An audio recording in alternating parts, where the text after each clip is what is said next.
Presiden Prabowo instruksikan BNPB segera tangani banjir.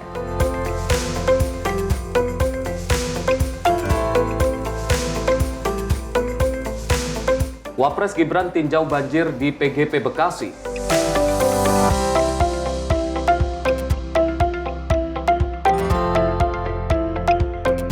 Sekolah rakyat inisiasi Presiden Prabowo segera direalisasikan.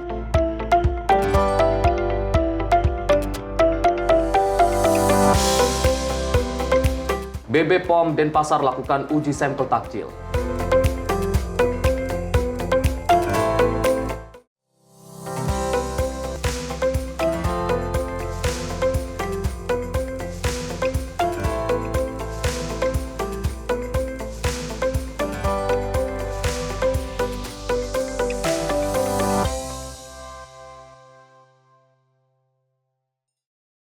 Assalamualaikum warahmatullahi wabarakatuh. Halo, selamat pagi pemirsa Simpo TV. Selamat pagi Pesti. Selamat pagi Arif. Luar biasa ya pagi hari ini, meskipun kita puasa tapi juga tidak menyurutkan semangat kita untuk terus memberikan informasi yang terbaik untuk Anda terkait dengan perpolitikan, ekonomi dan juga hiburan.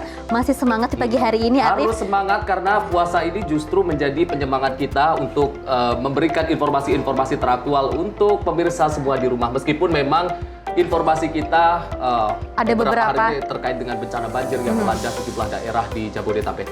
Betul, dan mudah-mudahan banjir yang ada ataupun terjadi di Jabodetabek ini bisa tertangani seperti itu dan juga tidak terjadi di seluruh Indonesia. Benar. Dan tentunya informasi menarik lainnya akan terus kami hadirkan. Ini dia Menyapa Pagi Simpo TV selengkapnya.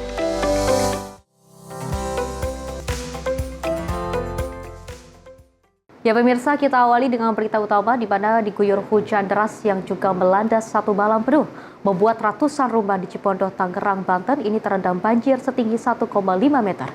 Selain karena intensitas curah hujan tinggi, banjir juga diperparah akibat meluapnya aliran air Kali Angke yang tak mampu menahan debit air kiriman dari Bogor. Guyuran hujan dengan intensitas tinggi melanda kawasan Tangerang, Banten satu malam penuh. Akibatnya ratusan rumah warga di Kelurahan Petir, Cipondoh, Tangerang terendam banjir. Ketinggian air bervariasi mulai dari 1 meter hingga 1,5 meter. Alhasil aktivitas warga kini terganggu, warga tak bisa leluasa bergerak lantaran ketinggian air bisa mencapai pundak orang dewasa. Selain karena faktor cuaca ekstrim, banjir kali ini juga diperparah dengan meluapnya debit air di aliran Kali Angke. Kali terusan dari Bogor tersebut tak mampu menahan volume air kiriman dari Bogor yang sama-sama dilanda cuaca buruk. Menurut warga, meski sudah banyak yang mengungsi lantaran banjir masuk hingga ke dalam rumah, namun tak sedikit juga warga yang memilih bertahan lantaran khawatir harta benda berharganya dicuri orang. Kalau banjir sih sebenarnya jarang, cuman kan yang sering jadi banjir itu kalau kiriman dari Bogor itu pasti banjir. Tapi kalau hanya hujan biasa sih nggak nyampe setinggi inilah itu. Artinya sekarang banjir? Iya, ini banjir karena kan di Bogor juga banjir, itu kiriman ke sini. Nah ini rumah Anda kan sebenarnya paling tinggi nih. Iya. Berapa ketinggian airnya? Ketinggian air kurang lebih ya hampir setengah meter. Oh di rumah Anda aja setengah meter, gimana di tempat dalam? Ya bisa 1 meteran. Oh. Nah, terus ini kalau boleh tahu ada yang ngungsi nggak warga? Kalau ini sebagian ada yang ngungsi. Ke? Mungkin ke saudara-saudaranya yang nggak terkena dampak banjir. Banjir yang melanda di Kelurahan Petir bukan pertama kali terjadi. Banjir kerap melanda jika terjadi hujan dengan intensitas lebat. Selain karena faktor sistem drainase yang buruk, adanya pendangkalan pada aliran Kali Angke juga jadi penyebab terjadinya banjir. Warga kini terpaksa harus beraktivitas menggunakan perahu bantuan dari BPBD Kota Tangerang jika tidak ingin tenggelam atau hanyut terbawa arus air. Seperti apa nih Bang kondisi yang terjadi di wilayah sini Bang? Ya banjirnya lumayan cepet sih dari tadi subuh baru 120 sekarang udah 150 lebih kan. Emang setiap tahun terjadi seperti ini kalau di musim hujan atau gimana sih Bang di daerah sini Bang? Iya ini kayak langganan banjir emang. Langganan banjir. Ya. Warga berharap pemerintah mau turun tangan membenahi masalah banjir yang sudah sering terjadi dalam setahun terakhir ini. Dari Tangerang, kontributor Simpo TV melaporkan. Selain itu, pemirsa, petugas penyelamat sektor Kebun Jeruk juga berhasil mengevakuasi warga terdampak banjir yang sedang sakit. Sebanyak 1 unit light rescue dan 3 personel dikerahkan dalam proses evakuasi tersebut. Inilah rekaman video yang memperlihatkan evakuasi warga terdampak banjir yang tengah sakit. Petugas penyelamat sektor Kebonjeruk berhasil mengevakuasi warga terdampak banjir yang sedang sakit tersebut. Lokasi kejadian berada di Jalan Adikarya RT 10 RW 05, Kelurahan Kedoya Selatan, Kecamatan Kebonjeruk, Jakarta Barat. Proses evakuasi dimulai pukul 10:15 waktu Indonesia Barat hingga 11:20 waktu Indonesia Barat. Sebanyak 1 unit light rescue dan 3 personil dikerahkan dalam proses evakuasi tersebut. Kemudian warga tersebut pun berhasil dievakuasi ke tempat yang aman untuk mendapatkan perawatan lebih lanjut. Dari Jakarta, tim redaksi Sinpo TV melaporkan. Sementara itu pemirsa, sebuah video viral banjir tiba-tiba datang masuk ke dalam toko dan menggenangi karyawan toko yang tengah menjalankan sholat tarawih di Depok, Jawa Barat. Insiden banjir itu terjadi tepatnya di Jalan Raya Sawangan dekat perempatan Mampang, Depok, Jawa Barat. Sejumlah karyawan yang sadar akan hal itu kemudian terkejut. Sebagian membatalkan sholatnya karena banjir tersebut. Sebagian karyawan lain melanjutkannya meski sholat di atas genangan banjir. Kendati sholat di atas genangan air, sholat yang dilakukan sebagian orang di sana berjalan hikmat, yang pada akhirnya berakhir dengan senyuman, karena mau tak mau mereka menunaikan ibadahnya sembari basah badan. Perlu diketahui bersama bahwa Jalan Raya Sawangan dekat perempatan Mampang memang merupakan wilayah langganan banjir. Tak ayal, lalu lintas di wilayah sekitar kerap tersendat akibat banjir tersebut. Tepat di wilayah tersebut, sebuah video viral terekam dari rekaman CCTV toko ponsel. Nampak karyawan toko tersebut sedang menjalankan ibadah sholat tarawih. Seketika, banjir meluap hingga masuk ke toko tersebut. Tak sedikit, bahkan air yang masuk sampai bisa mengenangi lantai. Video viral tersebut pun mampu menarik perhatian publik. Warganet berbondong-bondong memenuhi kolom komentar yang tersedia.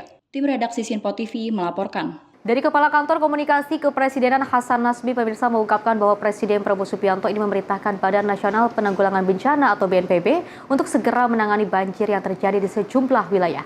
Dan Hasan juga menambahkan bahwa Bekasi menjadi salah satu fokus perhatian Presiden yang telah berkoordinasi dengan pihak BNPB untuk merespon bencana tersebut. Hal ini disampaikan Kepala Kantor Komunikasi Presiden Hasan Nasbi di Kompleks Istana Kepresidenan Jakarta pada Selasa 4 Maret 2025. Menurut penjelasannya, Presiden telah menginstruksikan agar penanganan terhadap banjir di berbagai daerah dilakukan dengan segera.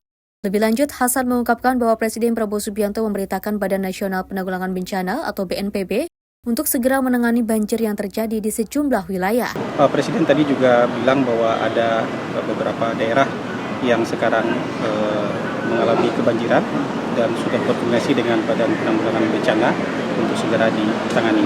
Presiden juga mention tadi soal Bekasi dan sudah berkoordinasi dengan Badan Penanggulangan Bencana. Ketika ditanya mengenai kemungkinan pemberian bantuan sosial kepada korban banjir, Hasan menyatakan hal tersebut belum bisa dipastikan.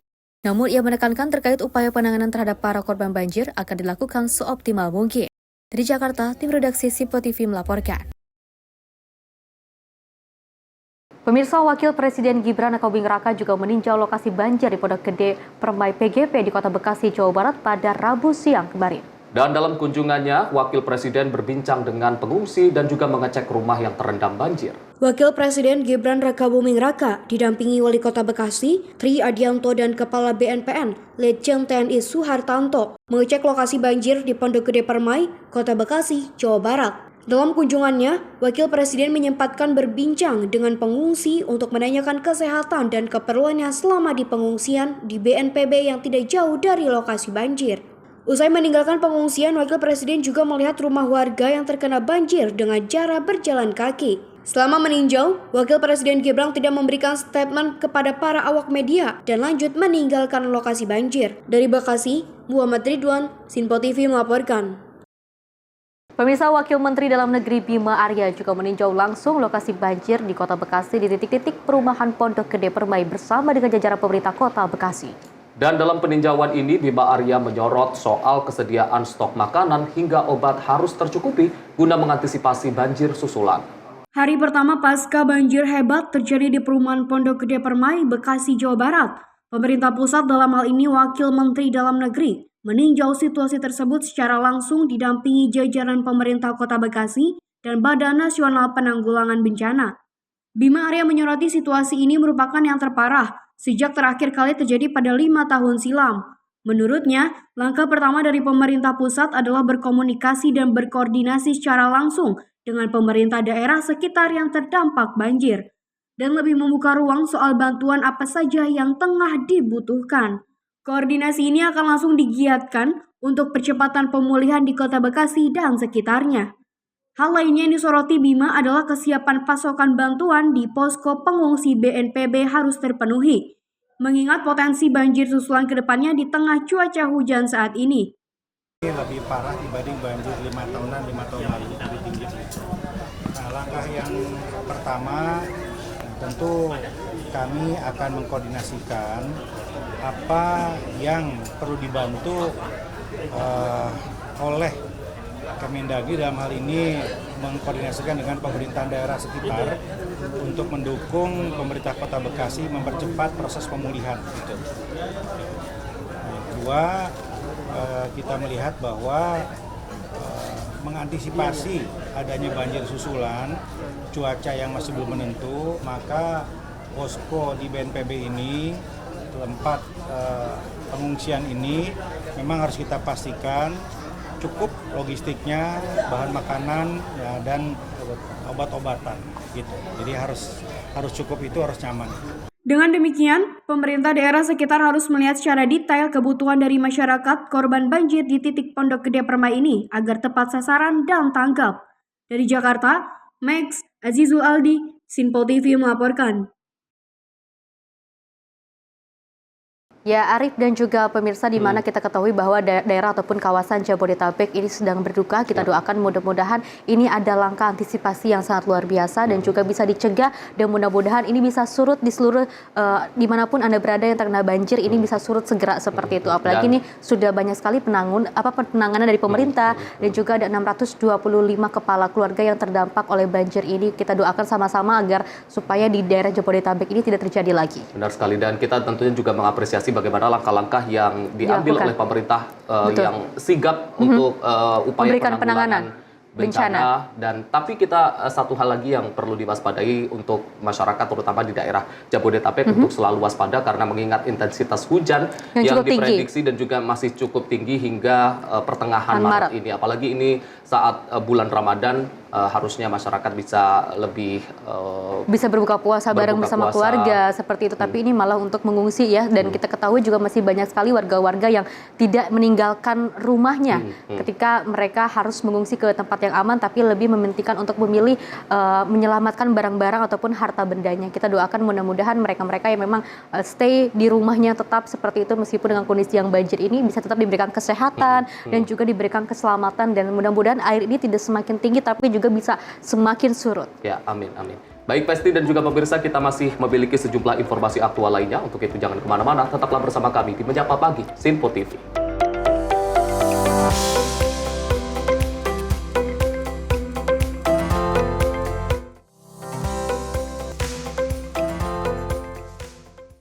Halo pemirsa, kami kembali hadir dengan sejumlah informasi yang kami himpun dari berbagai penjuru dunia. Rangkaian informasi yang membuat akhir pekan Anda begitu bermakna. Sebuah kelompok di Afrika Selatan memberikan layanan pertunjukan film dengan tenaga surya. Berita yang menjadi sorotan media dari dalam dan luar negeri, kami hadirkan untuk menemani pekan Anda dalam Sinpo Dunia Sepekan, Sabtu dan Minggu pukul 9 pagi, hanya di Sinpo TV.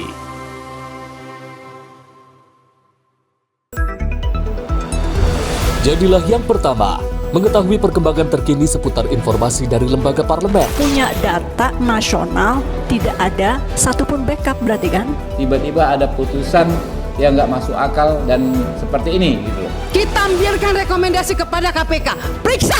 Kami hadirkan informasi paling akurat untuk mengawal setiap informasi dalam rapat komisi dan paripurna. Tentunya bersama saya Andi Rezaldi yang telah kami rangkum dalam program Sinpo Parlemen. Saya Arif Rifani. Saksikan Sinpo Parlemen setiap Sabtu pukul 6 pagi hanya di Sinpo TV.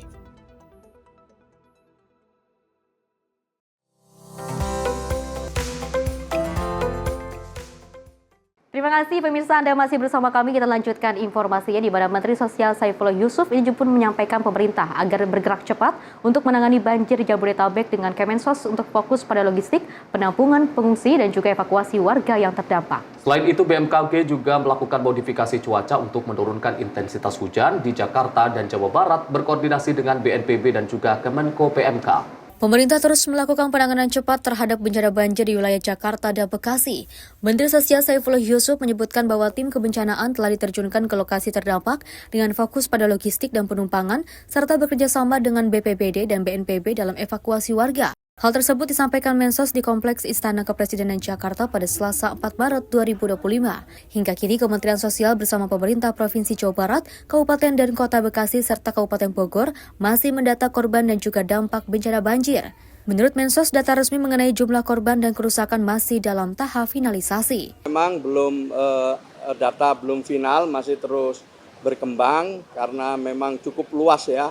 Banjir ini, mohon nanti kita akan sampaikan kalau datanya sudah cukup menggambarkan situasi dan kondisi. Pada kesempatan yang sama, Saifullah Yusuf menyampaikan bahwa Kemensos telah menyalurkan bantuan dasar seperti kasur, obat-obatan, pakaian, makanan siap saji, dan mendirikan dapur umum untuk pengungsi.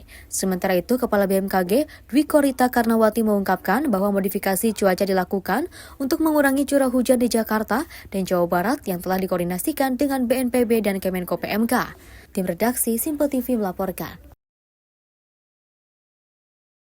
Pemirsa, tim gabungan yang juga terdiri dari Polres Metro Jakarta Barat, Polsek, dan Cengkareng anggota Koramil 04 Cengkareng BPBD DKI Jakarta berjibaku untuk mengevakuasi warga lanjut usia yang mengalami sakit stroke dan juga pasangan lansia yang juga terjebak banjir di wilayah Raya Buaya Cengkareng Jakarta Barat. Dan para lansia dievakuasi dengan cara dibopong keluar rumah dan dipindahkan ke perahu karet untuk dipindahkan ke lokasi yang lebih tinggi. Banjir dengan ketinggian air yang mencapai 70 hingga 80 cm membuat sejumlah warga, terutama lansia dengan kondisi kesehatan yang lemah, kesulitan untuk menyelamatkan diri. Mendapati laporan tersebut, personel gabungan yang terdiri dari kepolisian, TNI, dan BPBD langsung turun tangan mengevakuasi para lansia yang terjebak banjir. Lokasi rumah yang sempit membuat anggota kepolisian harus membopong dan menggendong wanita lansia, Rohayati, usia 63 tahun yang sakit stroke melewati genangan air menuju perahu evakuasi. Setelah berhasil dievakuasi, ia langsung dibawa ke RSUD Tangerang untuk mendapatkan penanganan medis lebih lanjut. Tak hanya itu, tim juga menyelamatkan pasangan suami istri lansia, Sumiati 67 tahun, dan suaminya Surono 73 tahun. Mereka dievakuasi dari rumahnya dan dibawa ke kantor sekretariat RT 012-004 untuk mendapatkan perlindungan sementara. Tim kontributor Simpo TV melaporkan. Selain itu, pemirsa, dampak dari peristiwa banjir yang terjadi di Kota Bekasi dan sekitarnya juga menyebabkan akses menuju stasiun Bekasi menjadi lumpuh sesaat karena tergenang air dan juga lumpur banjir. Dan selain akses, fasilitas di stasiun Bekasi pun tidak beroperasi secara maksimal. Seperti salah satunya adalah tidak beroperasinya lift dan juga eskalator bagi para calon penumpang. Pihak KAI melalui manajer KAI Daob 1 Jakarta, Ikswan Hendriuntoko menyampaikan permohonan maaf kepada masyarakat yang hendak menggunakan moda transportasi kereta melalui stasiun Bekasi atas kondisi banjir yang menggenangi seluruh akses menuju stasiun. Pemadaman listrik hingga genset pun dilakukan untuk menghindari dampak korsleting listrik usai genangan air hampir menyentuh fasilitas listrik dan peralatan genset. Ikswan mengungkapkan pihaknya telah berkoordinasi dengan Balai Perkeretaapian Jakarta Banten untuk langsung memperbaiki fasilitas di stasiun kereta api, sehingga dapat meningkatkan kenyamanan kepada para calon penumpang.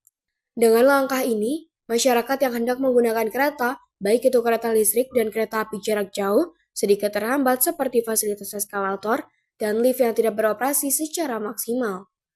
Selain itu, dampak banjir juga mengakibatkan genangan air di sekitaran stasiun Bekasi, sehingga untuk aman pelayanan di stasiun Bekasi, listrik dari PLN dan genset harus dimatikan.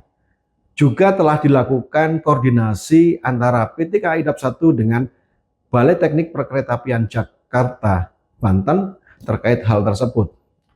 Dengan padamnya aliran listrik di stasiun Bekasi, fasilitas penumpang seperti lift dan eskalator juga tidak dapat dioperasikan secara maksimal. Atas kejadian kelambatan dan gangguan pelayanan di stasiun Bekasi, kami KAI Daob 1 Jakarta menyampaikan permohonan maaf kepada para pelanggan, baik itu kereta api jarak jauh maupun kereta api lokal.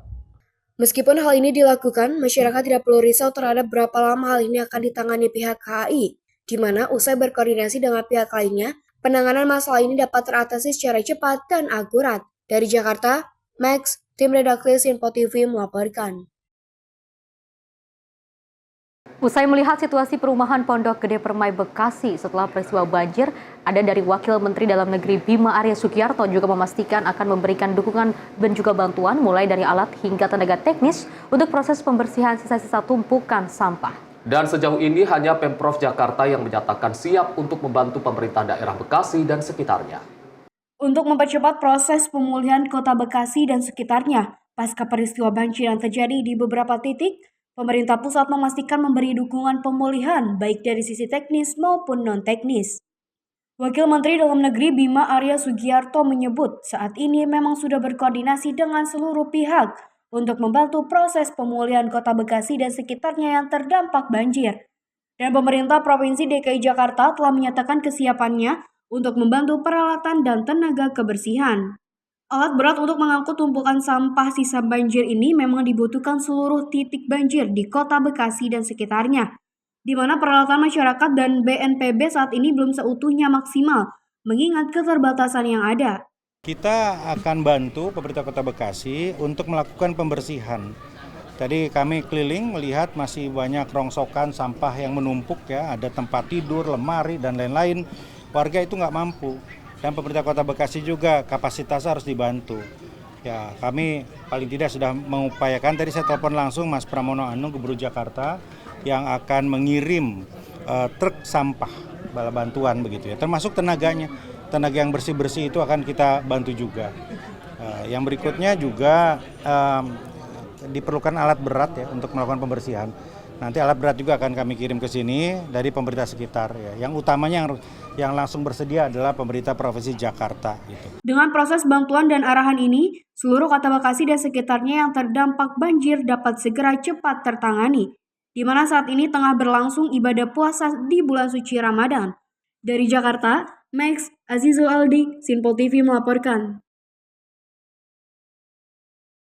Kita beralih ke informasi lainnya, pemirsa. Ketua Komisi Pemberantasan Korupsi Setio Budianto ikut menghadiri acara taklimat dan buka puasa bersama para Menteri Kabinet Merah Putih di Kompleks Istana Kepresidenan Jakarta pada kemarin petang. Dan Setio mengatakan dalam acara tersebut, Prabowo berpesan agar KPK bekerja sebaik-baiknya dalam penegakan hukum. Ketua KPK RI Setio Budianto ikut menghadiri acara taklimat dan buka puasa bersama para Menteri Kabinet Merah Putih di Kompleks Istana Kepresidenan Jakarta Selasa petang. KPK menjadi salah satu lembaga yang diundang Presiden Prabowo Subianto untuk menghadiri taklimat. Menurut Setio, tentu ini tidak mengganggu independensi KPK. Menurut Setio, arahan Presiden bersifat umum, tidak dikhususkan untuk lembaga tertentu. Bahkan Setio menegaskan, tidak ada intervensi dari Presiden Prabowo Subianto. Yang untuk KPK itu penekanannya beliau kepada aparat penegak hukum dan melaksanakan tugas sebaik-baiknya. Itu aja. Ya. Tapi ini memang diundang berarti sama Pak Presiden langsung? Ya kan hampir semua lembaga diundang. Jadi kami hadir untuk itu. Ya. Masuk tadi ada BPKP juga ada? Iya, ada BPKP. BPK? Saya nggak ketemu. Oh, oke. Ya. Tapi gimana Pak, tanggapannya Pak, kan ada yang bilang kalau pimpinan ke istana ketemu Prabowo nanti takutnya ada intervensi dari pemerintah gitu. Mungkin ya, untuk memastikan nggak ada itu gimana? Ini kan terbuka. Gitu. Ini kan kegiatan yang sebenarnya terbuka, semua orang bisa melihat, arahan beliau juga jelas semuanya. Gitu. Jadi tidak ada yang personal, tidak ada yang pada satu lembaga. Ditegaskan nggak ada apa intervensi untuk KPK sendiri, nggak ada ya Pak? Tidak ada. Gitu. Semuanya profesional. Setio hadir dalam acara buka puasa bersama Presiden di Istana Kepresidenan pada hari ini. Dalam acara tersebut, Presiden juga menyampaikan taklimat untuk semua jajarannya. Dari Jakarta, Dio Malau, Sinpo TV melaporkan. Dari Wakil Ketua Komisi 10 DPR, lalu Hadrian Irfandi juga merespon usulan Gubernur Jawa Barat, Deddy Mulyadi, terkait dengan kurikulum wajib militer untuk diterapkan di sekolah-sekolah setingkat SMA dan juga SMK. Menurutnya pihaknya akan mendukung penuh selama usulan tersebut membentuk kedisiplinan maupun karakter siswa. Gubernur Jawa Barat, Deddy Mulyadi mengusulkan bahwa kurikulum wajib militer akan diterapkan di sekolah-sekolah setingkat SMA dan SMK yang dimulai pada tahun ajaran baru mendatang. Merespon hal ini, Wakil Ketua Komisi 10 DPR, lalu Hadrian Irfandi mengatakan pihaknya akan mendukung penuh selama usulan tersebut membentuk karakter siswa. Kendati demikian, ia meminta untuk tidak keluar dari kurikulum yang sudah resmi ditetapkan langsung oleh pemerintah. Selama tujuannya untuk hal yang lebih bagus, misalnya untuk meningkatkan disiplin, meningkatkan kepribadian, membentuk karakter, pada prinsipnya kami mendukung, tetapi jangan keluar dari kurikulum yang sudah ditetapkan menjadi kurikulum resmi pemerintah. Dari Jakarta, Fahrizal Ahmad Amin, Sinpo TV melaporkan. Pemirsa, pemerintah berencana akan segera merealisasikan program sekolah rakyat yang juga digagas oleh Presiden Prabowo Subianto. Tentunya ini akan menyasar keluarga miskin, khususnya masyarakat dalam kategori miskin yang ekstrim. Dan Menteri Sosial Saifullah Yusuf menyatakan sekolah rakyat akan berbentuk boarding school dan melibatkan berbagai kementerian serta pemerintah daerah. Kementerian Sosial bersama kementerian terkait menggelar rapat pembahasan pembentukan sekolah rakyat di kantor Kementerian Sosial di Jakarta pada Rabu 5 Maret 2025. Kementerian Sosial ditunjuk sebagai penanggung jawab utama dengan dukungan dari Kementerian Pendidikan, Kementerian Pendidikan Sekolah Dasar dan Menengah, serta pemerintah daerah hingga tingkat gubernur, bupati, dan wali kota. Menteri Sosial Saifullah Yusuf mengatakan sekolah rakyat akan diproyeksikan untuk menjadi solusi bagi anak-anak dari keluarga miskin ekstrim untuk mendapatkan akses pendidikan yang lebih baik. Dalam rangka menindaklanjuti arahan Presiden tentang penyelenggaraan sekolah rakyat, hadir dari berbagai kementerian dan lembaga terkait yang kita anggap memiliki peran di dalam realisasi sekolah rakyat itu. Sengaja kami undang Pak Nuh di sini yang kita minta beliau jadi ketua tim formatur dalam penyelenggaraan sekolah rakyat ini. Teman-teman sekalian sudah tahu bahwa sekolah rakyat ini digagas oleh Presiden dan Kementerian Sosial diminta untuk menjadi penanggung jawab dan tentu harus bekerja sama dengan Dikdasmen maupun juga dari Dikti dan kementerian lembaga-lembaga lain, termasuk nanti adalah dengan pemerintah daerah, dalam hari ini gubernur, bupati, dan wali kota. Banyak yang kita diskusikan dan tentu lebih mendalam untuk kemudian akan kita teruskan dalam pertemuan-pertemuan berikutnya. Intinya mudah-mudahan di tahun ini penyelenggaraan sekolah rakyat bisa dimulai. Pertama-tama saya ulang lagi bahwa ini adalah untuk keluarga miskin maupun utamanya miskin ekstrim. Ya, kemudian sekolahnya dalam bentuk boarding school. Nantinya konsep sekolah rakyat berbentuk boarding school, yakni siswa akan diasramakan untuk menjamin kualitas pendidikan dan kesejahteraan mereka. Dari Jakarta, Jihan Nabila, Mutia Angkiadi, Simpo TV melaporkan. Selain itu, sekolah rakyat siap direalisasikan yang digagas oleh Presiden Prabowo Subianto sebagai langkah strategis pemerintah dalam pendidikan. Menteri Sosial Saifullah Yusuf menjelaskan sekolah ini berbentuk boarding school yang diharapkan dapat mampu memberikan dampak nyata bagi keluarga miskin ekstrim. Menteri Sosial Saifullah Yusuf menyatakan sekolah rakyat akan berbentuk boarding school dan melibatkan berbagai kementerian serta pemerintah daerah. Gus Ipul menjelaskan program sekolah rakyat bertujuan untuk memuliakan orang miskin, sekaligus memberdayakan mereka untuk lebih maju dan berperan signifikan dalam visi Indonesia Emas 2045. Gus Ipul menyampaikan Kementerian Sosial ditunjuk sebagai penanggung jawab utama dengan dukungan dari Kementerian Pendidikan, Kementerian Pendidikan Sekolah Dasar dan Menengah, serta pemerintah daerah hingga tingkat gubernur, bupati, dan wali kota. Tujuan utamanya salah satu diantaranya lah ingin memutus mata rantai kemiskinan dengan membuat sekolah yang dianggap strategis untuk memutus mata rantai kemiskinan itu. Ada dua yang menarik dari Pak Nuh, ini kira-kira ini. Pertama, ini adalah bentuk konkret dari upaya Presiden dalam rangka memuliakan orang miskin. Yang kedua juga mendorong orang miskin untuk bangkit. Ya. Dari Jakarta, Jihan Nabila, Mutia Anggiani, Sinpo TV melaporkan. Ya, Arif dan juga pemirsa, seperti yang kita ketahui bahwa banyak sekali anak-anak ataupun orang-orang di seluruh Indonesia, khususnya di daerah-daerah terpencil ini masih sekali banyak orang yang tidak bisa bersekolah karena keterbatasan ekonomi ataupun juga keterbatasan untuk biaya SPP sekolah ataupun biaya pendidikan lainnya seperti itu. Dan ini juga kalau kita melihat banyak sekali aksi-aksi kejahatan yang faktor penyebabnya adalah ekonomi. Dan kita melihat bahwa Presiden Prabowo Subianto menginisiasikan sekolah rakyat ini, dan tentunya juga ini untuk mengurangi angka kejahatan di Indonesia dengan akibat ataupun adanya kasus ekonomi yang menurun seperti itu ya, Arif dan juga pemirsa. Ini mudah-mudahan dengan adanya sekolah rakyat ini, anak-anak yang sebelumnya tidak bisa bersekolah ini juga bisa bersekolah kembali. Ini salah satu gebrakan lagi dari pemerintahan Presiden Prabowo Subianto. Kalau sebelumnya juga ada program unggulan makan bergizi gratis, kali ini juga ada program sekolah rakyat yang memang dikhususkan untuk masyarakat, untuk peningkatan pendidikan di Indonesia, terutama bagi masyarakat yang dalam kondisi miskin ekstrim, agar bisa mengenyam pendidikan yang layak, yang berkualitas dan juga yang terjangkau tentunya. Betul, dan tentunya sebagai langkah ataupun wujud untuk menunjukkan dan juga meningkatkan Indonesia Emas 2045. Benar sekali. Festi dan juga pemirsa, kita akan kembali lagi dengan informasi aktual lainnya. Tetap bersama kami di Menyapa Pagi, Simpo TV.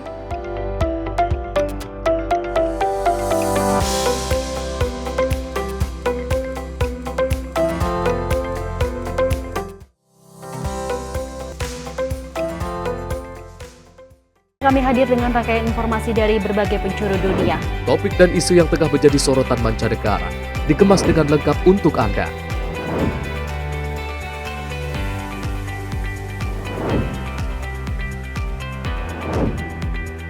Peristiwa penting yang terjadi dari berbagai belahan dunia kini hadir dalam Simpo Dunia setiap Senin hingga Jumat pukul 7:30 malam hanya di Simpo TV. Halo, selamat malam pemirsa. Senang sekali rasanya kami mengisi ruang informasi Anda. Akhiri aktivitas Anda dengan rangkuman perkembangan peristiwa yang terjadi sepanjang hari. Sebelumnya kita saksikan ada sekitar 3.000 tamu undangan, sementara di Ibu Kota Nusantara ini ada sekitar 2.000 tamu undangan. Rangkaian informasi nasional dan mancanegara dirangkum sebagai penutup hari dalam Menyapa Malam. Setiap Senin hingga Jumat pukul 8 malam, hanya di Simpo TV.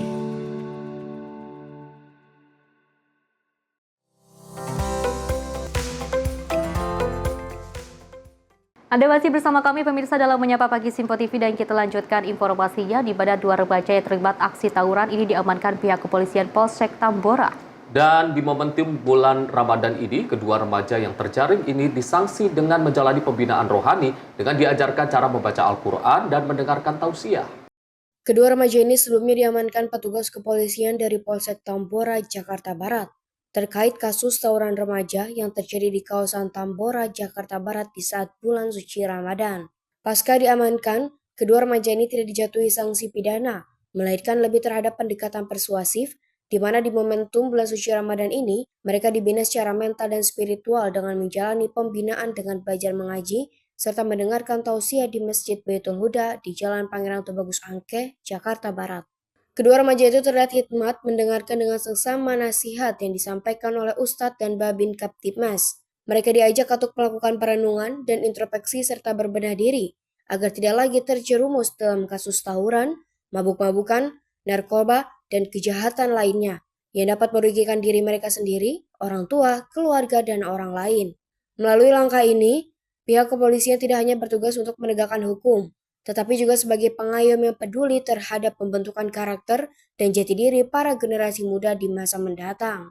Diharapkan, kedua remaja ini dapat mengambil pelajaran berharga dan menjauhi perbuatan yang dapat merugikan diri sendiri. Tim kontributor Simpo TV melaporkan.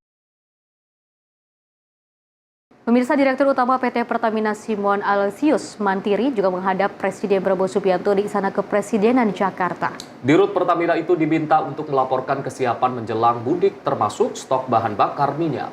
Direktur Utama PT Pertamina Simon Aloysius Mantiri menghadap Presiden Prabowo Subianto di Kompleks Istana Kepresidenan Jakarta Rabu untuk melaporkan kesiapan menjelang mudik termasuk stok bahan bakar minyak. Adapun periode arus mudik diperkirakan berlangsung pada pekan keempat Maret 2025 atau minggu terakhir Ramadan. Puncak arus mudik diperkirakan jatuh pada 28 Maret 2025 atau H-3 Lebaran. Jasa Marga memprediksikan volume lalu lintas pada puncak mudik Lebaran mencapai 232.000 kendaraan atau naik 50% terhadap volume lalu lintas normal. Umum aja. Kesiapan menyambut mudik, jadi kita pastikan operasional juga lancar, penyediaan energi lancar. Maaf saya Kita beralih ke informasi lainnya, Menteri Koordinator Bidang Pangan Zulkifli Hasan memastikan stok daging ayam telur aman selama bulan Ramadan sampai Lebaran nanti. Meski demikian, Zulhas tetap meminta agar para pelaku usaha tetap meningkatkan produksi daging ayam dan juga telur. Hal ini disampaikan Menteri Koordinator Bidang Pangan Zulkifli Hasan usai menghadiri rapat koordinasi bersama Menteri Perdagangan dan Kepala Badan Pangan Nasional beserta para pelaku usaha ayam. Dari hasil rapat tersebut, Zulhas memastikan bahwa stok daging ayam telur aman selama bulan Ramadan sampai Lebaran nanti. Ia pun meminta masyarakat untuk tidak khawatir. Jika stok aman, maka harga dinilai akan stabil. Melalui caption di sosial media Instagram @zul.hasan dijelaskan bahwa berdasarkan pantauan di lapangan untuk harga jual daging ayam dan telur masih di bawah harga eceran tertinggi atau HET. Jadi masyarakat, Bapak Ibu yang melaksanakan ibadah tenang, tidak usah khawatir. Semua ada di sini pengusaha-pengusahanya, semua lantang, pokoknya stok banyak, lebih dari cukup, harga mudah-mudahan di bawah HET. Lebih lanjut, Zulhas juga tetap meminta agar para pelaku usaha tetap meningkatkan produksi daging ayam dan telur. Dari Jakarta, tim redaksi Sinpo TV melaporkan. Dan selain itu, pemirsa, Menteri Koordinator Bidang Pangan Zulkifli Hasan meninjau Pasar Johar Baru Jakarta pada Rabu pagi kemarin untuk memastikan kestabilan harga dan juga ketersediaan bahan pokok selama bulan Ramadan. Dari hasil pantauannya, Zulhas menyebut sebagian besar komoditas sesuai dengan harga eceran tertinggi, meski harga cabai masih cenderung tinggi. Usai melakukan peninjauan dan pemantauan harga bahan pokok di Pasar Johar Baru Jakarta, Menteri Koordinator Bidang Pangan Zulkifli Hasan menyatakan bahwa harga sejumlah bahan pokok seperti beras, ayam, minyak goreng, dan telur masih cenderung stabil. Zulhas menyampaikan bahan pokok masih dijual sesuai dengan harga eceran tertinggi. Adapun harga cabai, Zulhas mengungkapkan masih mengalami kenaikan akibat musim hujan yang mengakibatkan produksi terganggu. Tapi tadi kita lihat harga-harganya stabil, yang pedas memang satu itu ya. Nah, itu pedas memang. Harganya pedas itu cabai.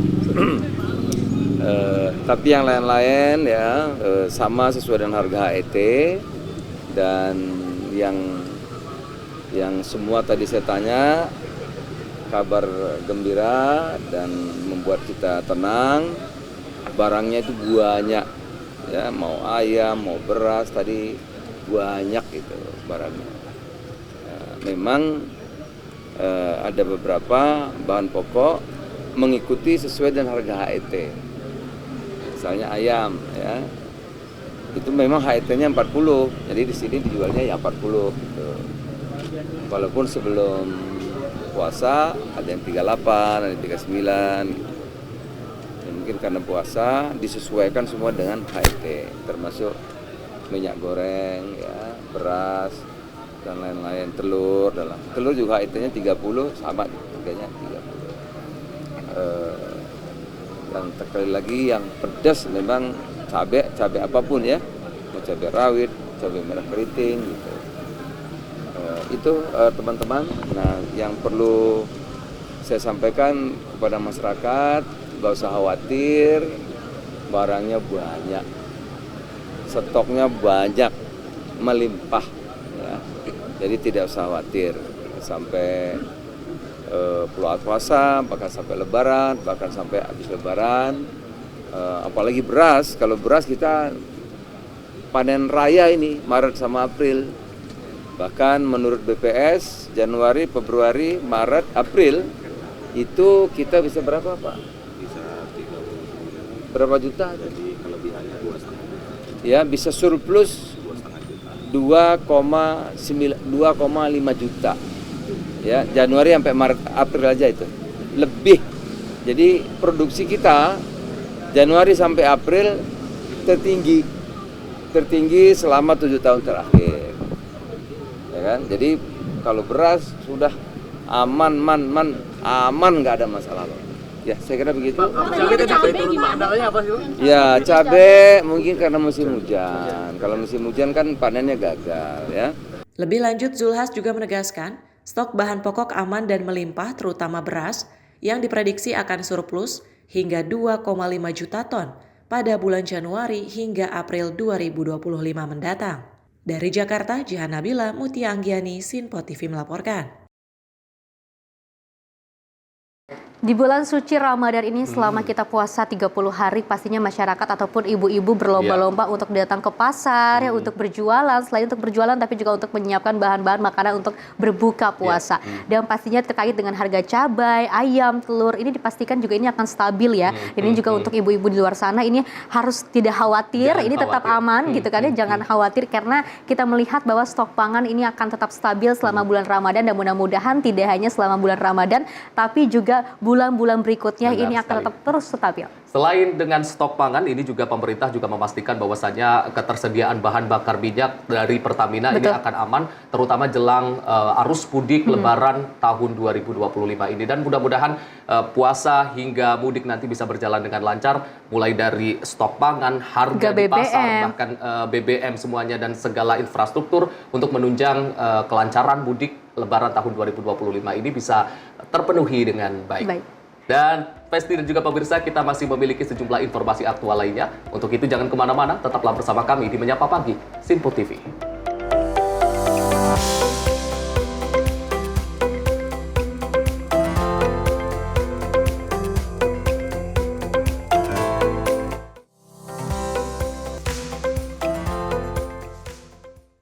Halo, selamat pagi pemirsa Simpo TV. Selamat pagi Andi. Selamat pagi, Fen. Beragam informasi terbaru hadir menemani Anda sebelum memulai hari. Itu memang dari Menteri Perhubungan juga mendukung, Betul. dari Menteri Keuangan juga mendukung, dan kita sebagai masyarakat pun juga harus mendukung. Mengangkat isu yang tengah menjadi pembicaraan paling hangat. Semarakan pagi Anda bersama Menyapa Pagi. Setiap Senin hingga Jumat pukul 6 pagi. Hanya di Simpo TV.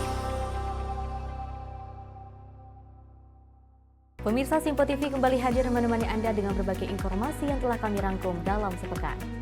Sajian lengkap informasi sepekan kami hadirkan untuk Anda. Badan Legislasi DPR menemui masa unjuk rasa di depan gedung DPR RI Senayan, Jakarta. Menemani akhir pekan Anda bersama keluarga dengan rangkuman berita menyeluruh dalam Simpo Sepekan setiap minggu pukul 6 pagi. Hanya di Simpo TV.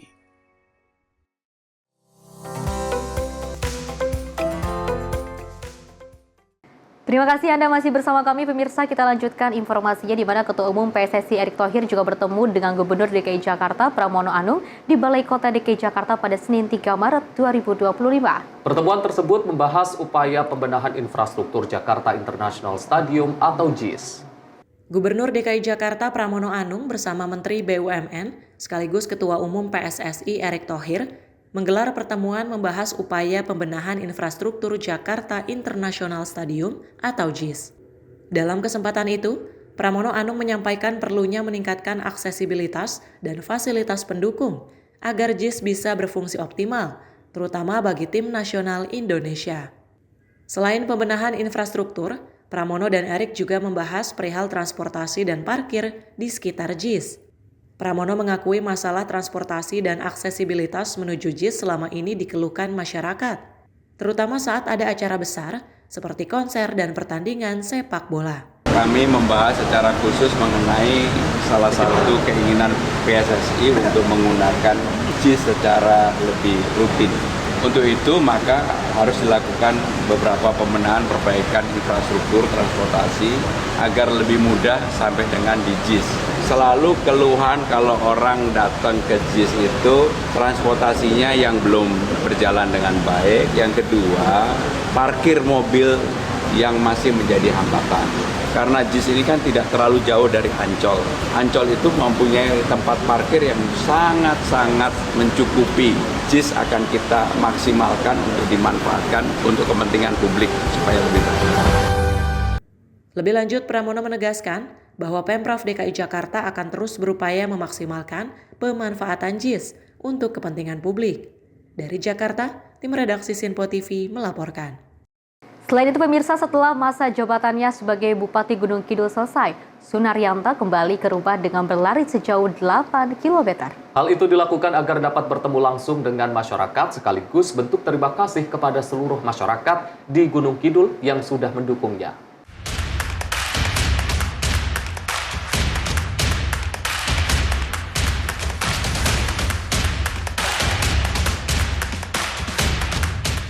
Suasana haru dan meriah menyelimuti acara perpisahan mantan Bupati Gunung Kidul, Sunaryanto setelah masa jabatannya selesai di tahun 2025 ini.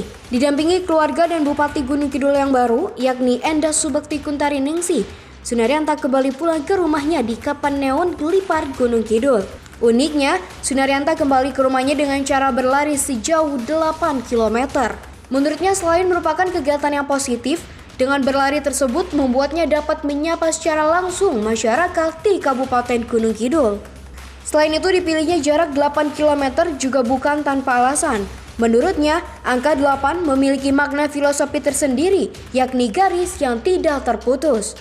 Sesuai dengan apa yang diharapkan olehnya, yaitu tali silaturahmi dengan Bupati Endah Subekti, pegawai di lingkungan Pemkab Gunung Kidul, dan seluruh masyarakat Gunung Kidul juga tidak akan terputus. Saya satu, biar sehat. Yang kedua, dulu saat pertama saya dinas di Pemda ini, saya juga lari dari rumah sampai Pemda. Yang kedua, karena ini terakhir dari dinas saya, sekarang saya dari TBG ini sampai dengan rumah. Kemudian jaraknya 8 km. Kenapa saya ambil dari sini salah satunya tempat yang tepat? Karena 8 itu angka yang tidak terputus. Mudah-mudahan hubungan saya, Mbak Endah, Mas Joko, Pemda dan semua masyarakat tidak terputus hanya karena jabatan seperti yang akan saya sampaikan. Ini kan bulan Ramadan Pak, persiapan fisiknya seperti apa? Saya udah biasa, lari 10 kilo, 15 kilo udah biasa. Sementara mantan Wakil Bupati Gunung Kidul, Heri Susanto diantarkan pulang oleh Wakil Bupati yang baru, Joko Parwoto, dengan menggunakan mobil dan didampingi oleh sejumlah pejabat Pemkab Gunung Kidul yang lain. Dari Gunung Kidul, Jawa Tengah, kontributor Sinpo TV melaporkan.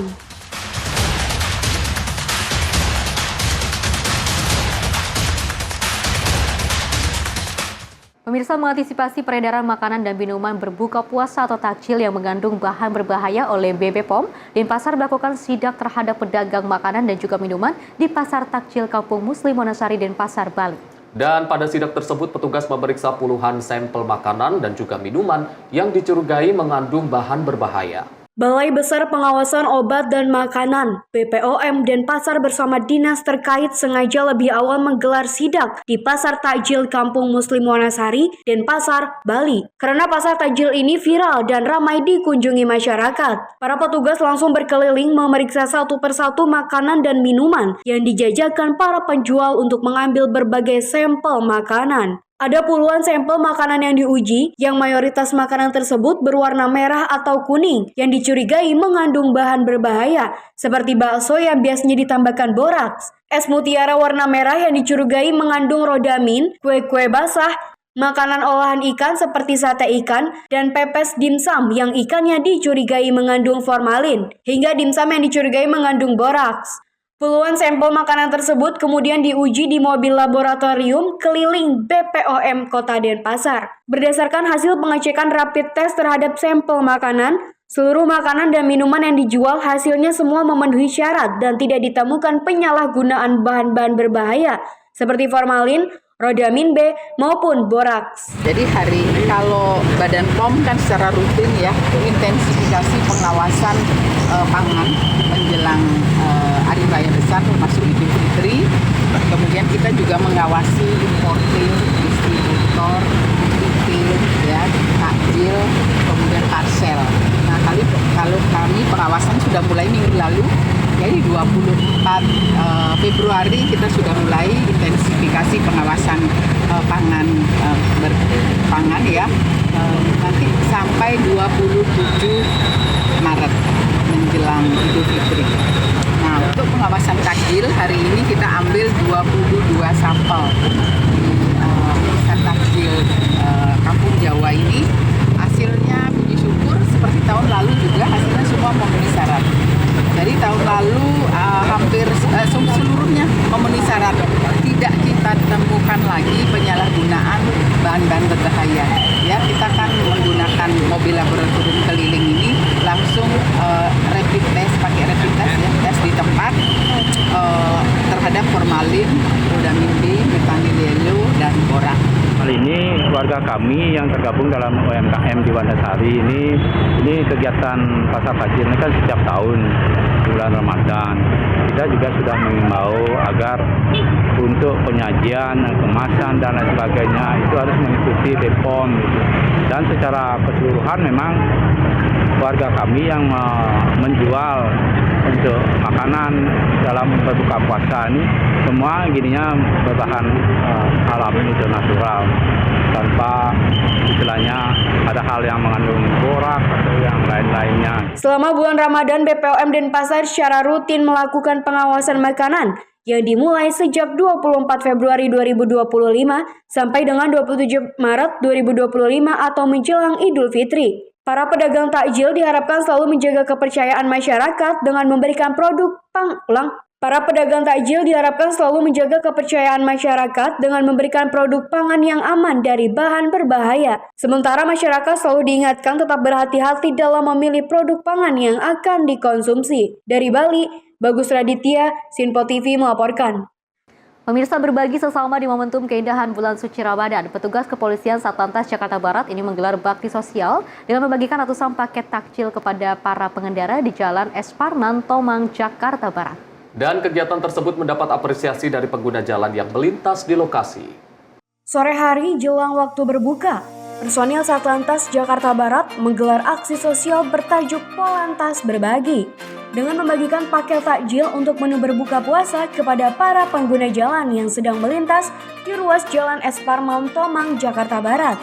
Kegiatan bagi-bagi takjil di momentum keindahan bulan suci Ramadan ini digelar pihak kepolisian untuk memudahkan masyarakat, khususnya bagi para pengendara yang masih dalam perjalanan menjelang waktu berbuka. Kasat Lantas Jakarta Barat, Kompol Mujianto menuturkan, sebanyak 100 paket takjil yang dibagikan hari ini, di mana kegiatan ini akan terus berlanjut selama Ramadan. Lebih lanjut, Mujianto menambahkan, diharapkan kegiatan bagi-bagi takjil ini dapat membawa manfaat dan keberkahan bagi semua. Di sisi lain, kegiatan tersebut mendapat apresiasi dari pengguna jalan yang melintas di lokasi. Selamat sore, kami dari Satlantas Wilayah Jakarta Barat, Direktorat Lalu Lintas. Untuk kegiatan hari ini dalam rangka bulan suci Ramadan, untuk di Telantas Polda Metro Jaya, Satwil Jakarta Barat, Polantas berbagi kepada pengguna jalan raya yang melintas di TL Tomang yang menjalankan ibadah puasa. Kita bagi takjil dalam rangka untuk bulan suci Ramadan untuk Polantas berbagi. Demikian. Kalau menurut saya dengan adanya pembagian takjil ini mengurangi beban masyarakat yang ada di jalan raya, Pak. Senang nggak, Pak? Ya lumayan, Pak. Alhamdulillah ya, Pak ya. Iya. Mungkin ada ucapan buat Pak Polri seperti apa, Pak? Ya, saya banyak terima kasih kepada Bapak Polisi karena dengan adanya acara seperti ini bisa membantu sedikit banyaknya, terutama saya sebagai ojol, Pak. Selain membagikan makanan untuk berbuka, di kesempatan yang sama petugas juga menyampaikan pesan keselamatan kepada para pengendara untuk selalu mematuhi rambu-rambu lalu lintas yang berlaku demi keselamatan bersama. Dari Jakarta, kontributor Sinpo TV melaporkan.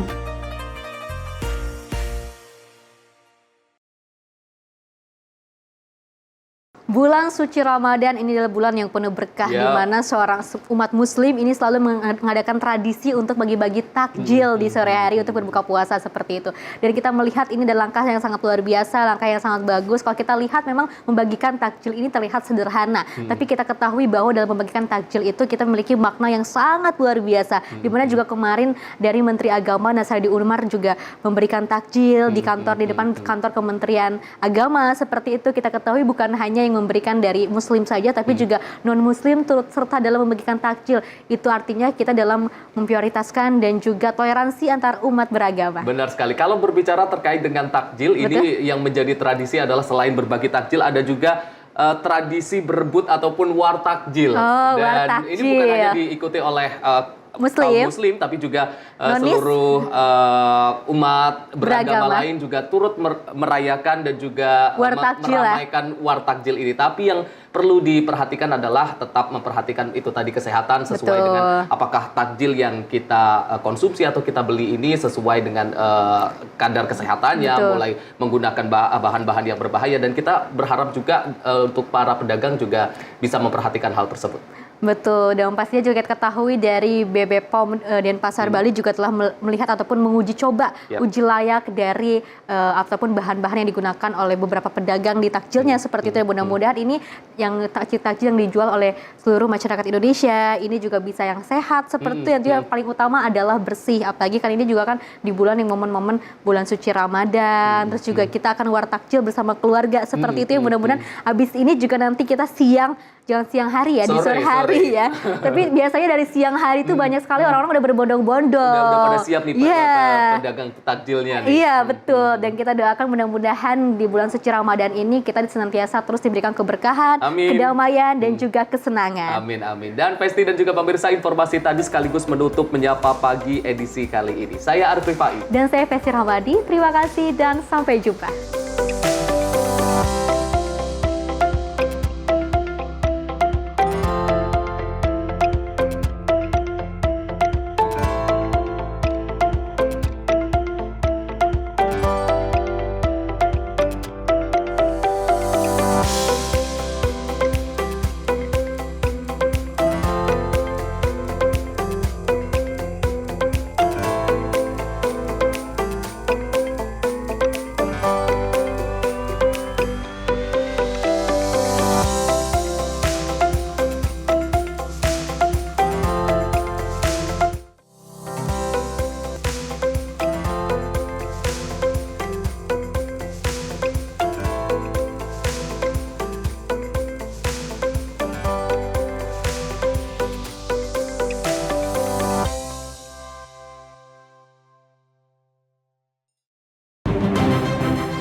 Simpo TV, News, Sport, Entertainment.